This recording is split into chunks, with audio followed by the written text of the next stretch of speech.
Hello বন্ধুরা, সবাই কেমন আছেন? আশা করি আপনারা সবাই ভালো আছেন। তো সামনে কুরবানি আসতেছে, তাই আমাদের গ্রামে আর কি হাট বসছে গরুর। তো আজকে আমি যাইতেছি আর কি গরুর হাট দেখতে। তো আপনাদেরকে দেখাবো আর কি গরুর হাটের সার্বিক পরিস্থিতি।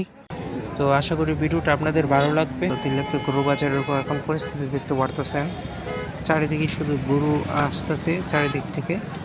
আর রাস্তায় জ্যাম লাগিয়ে গেছে আর কি গরু আসার কারণে। তো এটা হলো সামনে জায়গা আর কি। তো সামনে জায়গায় এখানে অনেকটি গরু আছে, বড় বড় গরু আছে। তো এক এক করে এই ভিডিওতে আপনারা দেখতে পারবেন। তো আপনারা দেখতে থাকুন ভিডিওটা।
আরে